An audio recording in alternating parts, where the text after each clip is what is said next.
semua, salam sejahtera Malaysia. Hai semua, salam sejahtera Malaysia. Hai semua, salam sejahtera Malaysia.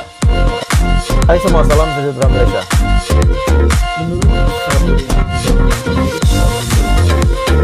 Hai semua, salam sejahtera Malaysia. Tuan-tuan dan Bapak semua. Hai semua, salam sejahtera Malaysia. Tuan-tuan dan Bapak semua. Satu isu hangat, satu ulasan terkini yang saya nak kongsi dengan tuan-tuan dan Bapak semua.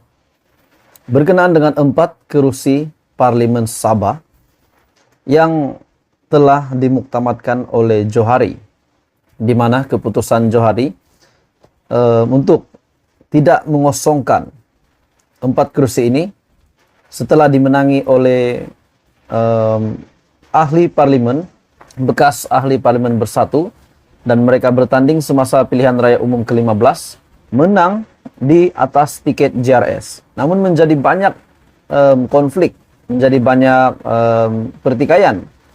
Muhyiddin Yassin yang telah mendakwa bahwa mereka adalah masih ahli bersatu. Namun keempat-empat ahli parlimen ini mengaku mereka bertanding semasa pilihan raya umum ke-15 di bawah tiket JRS. Dan pada akhirnya, Speaker Dewan Rakyat, keputusan Johari telah mengekalkan keempat-empat kerusi ini tanpa perlu mengosongkan kerusi ini. Maknanya, keempat-empat ahli parlimen ini kekal menang di keempat kerusi di Sabah ini dengan di bawah tiket JRS. Dan akhirnya, salah satu kenyataan dari seorang peguam, keputusan Johari boleh dicabar di mahkamah.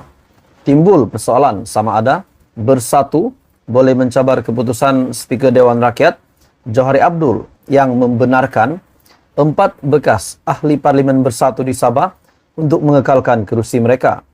Ia adalah susulan perkara 63 dalam kurungan 1 Perlembagaan Persekutuan yang menyatakan bahwa kesalahan apa-apa proceeding di dalam mana-mana satu majlis parlimen atau dalam mana-mana jawatan kuasanya tidak boleh dipersoalkan di dalam mana-mana mahkamah. Adakah ini bermakna setelah kenyataan bahwa keputusan Johari boleh dicabar di mahkamah? Dan sekiranya Muhyiddin Yassin akan mencabar keputusan ini, bahwa keempat kerusi itu perlu dikosongkan. Disebabkan mereka adalah ahli bersatu, walaupun Hajiji dan keempat-empat ahli parlimen yang telah menang di keempat parlimen Sabah ini, mereka sudah sebulat suara untuk keluar dari bersatu. Namun Muhyiddin masih mendakwa mereka adalah ahli bersatu. Dan kontroversi ini telah mengundang satu pertikaian yang sangat menghairankan ramai orang.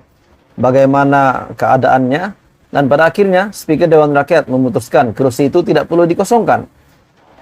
Nah, kalau sudah begini yang terjadi tuan-tuan dan bapak semua, sudah pasti Muhyiddin Yassin, sekiranya beliau boleh mencabar, beliau akan cabar. Dan sekiranya beliau mencabar untuk keempat kerusi ini dikosongkan, adakah pilihan raya kecil akan diadakan? Ataupun adakah sekiranya PRK diadakan, kemenangan akan diterima oleh bersatu ataupun Perikatan Nasional? Ataupun walaupun PRK akan diadakan, kemenangan tetap milik keempat-empat ahli parlimen itu, yaitu yang bertanding di bawah tiket JRS. Apa komen Anda tuan-tuan dan bapak semua? Adakah ini akan menjadikan kerajaan perpaduan hari ini yang sudah dibentuk di bawah pimpinan Datuk Seri Anwar Ibrahim, walaupun ada pilihan raya akan diadakan di keempat-empat ahli parlimen ini, adakah Muhyiddin Yassin akan menang keempat-empat parlimen ini? Adakah mereka akan menang? Ataupun tetap keempat ahli parlimen ini yang telah mengosongkan kerusi mereka tetap akan menang walaupun kerusi mereka dikosongkan? Apa komen Anda tuan-tuan dan bapak semua? Akhirnya seorang peguam membuat satu kenyataan bahwa keputusan Johari boleh dicabar di mahkamah. Peguam veteran Muhammad Hanif Katri Abdullah yakin bersatu masih berpeluang untuk membawa perkara ini ke mahkamah. Apa komen Anda? Teruskan bersama di dalam channel ini untuk perkembangan politik yang lain. Jangan lupa tekan butang like, share, dan subscribe. Halo semua, salam sejahtera Malaysia. Ada satu ulasan terkini yang sangat menarik yang saya nak kongsi dengan tuan-tuan dan bapak semua. Di mana adakah ada gerakan yang telah dilaksanakan ataupun yang telah dimulaikan di antara PAS dan UMNO. Seperti yang kita tahu, Muafakat Nasional sebelum ini yang telah ditubuhkan adalah Mesra PAS UMNO. Dan hari ini pula, tuan-tuan dan puan-puan, terdapat satu ulasan menarik yang saya nak kongsi dengan Anda melalui Facebook bekas Perdana Menteri Najib Razak, di mana ini satu ulasan yang sangat best untuk kita dengar. Tulisan bekas Setiausaha Majelis Syura Ulama PAS Pusat, Ustaz Dr. Khairuddin At-Takiri. Maaflah sahabatku, kesatuan bukan hanya dibina dengan bicara, tetapi dengan perlakuan.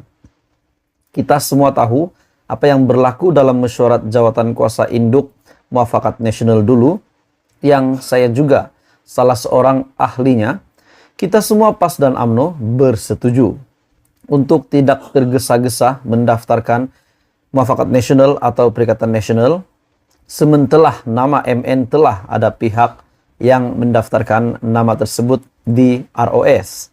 Namun, siapa yang menandatangani surat bagi pihak parti bersetuju menubuhkan Perikatan Nasional tanpa diketahui oleh pemimpin parti lain, termasuk Timbalan dan 2 naib presiden, apatah lagi MSU. Setelah pecah dan bocor, barulah diperakui dalam mesyuarat jawatan kuasa kerja PAS Pusat dalam keadaan marah-marah. Itulah permulaan kepada perpecahan antara PAS dan UMNO dalam Muafakat Nasional, setelah mana ahli PAS dan UMNO disatukan dengan penuh kegembiraan dan ketulusan penyokong dua parti. Dan ada soalan yang wajar juga ditanya, bila kelulusan penglibatan dengan PN dibawa ke mesyuarat MSU atau ke muktamar? Saya tidak berhasrat mengungkit kisah lama yang sudah berlalu dan sudah menjadi akademik, tetapi wajar juga diperingatkan apabila ada pihak tanpa henti memberi persepsi bahwa UMNO tidak mahu kerjasama dengan PAS. Saya perlu berikan kesaksian saya sebagai ahli mesyuarat dan EJK serta ahli MSU yang terlibat dengan semua rundingan dengan Muafakat Nasional, sama ada di peringkat perbincangan kerusi dan sebagainya. Saya sendiri masih konsisten mahukan PAS dan UMNO kembali disatukan di bawah satu payung yang boleh mencantum semua. Teguran saya berfokus kepada tindak tanduk segelintir pimpinan PAS, sebagaimana saya juga bersedia untuk dikritik atas kelemahan saya sendiri. Dan teguran bukan bermakna membenci pribadi, kerana kita tetap bersaudara dan bersahabat meskipun berbeza. Apapun, marilah kita bergerak ke hadapan mencari titik persamaan. Kenyataan dari Dr. Khairuddin Takiri pada Sabtu 14 Januari 2023. Jadi tuan-tuan dan puan semua, apa komen Anda? Adakah ada gerakan yang bakal dilakukan masa terdekat ini, di mana kerjasama di antara PAS dan UMNO akan terjalin semula? Dan sekiranya PAS meninggalkan PN hari ini, setelah beberapa pertikaian konflik yang berlaku, adakah PAS akan tinggalkan PN dan menyertai UMNO? Makna kata PAS menyertai kerajaan perpaduan, dan bagaimana pula dengan PN yang ada hari ini, yang dibentuk melalui bersatu PAS dan yang lain. Jadi surat ini sangat bagi saya, tuan-tuan dan puan semua, sebab saya bukan membenci mana-mana parti di Malaysia ini. Bahkan surat ini sangat, bagi saya sangat hebat. Apa komen Anda? Teruskan bersama di dalam channel ini untuk perkembangan politik yang lain. Jangan lupa tekan butang like, share, dan subscribe.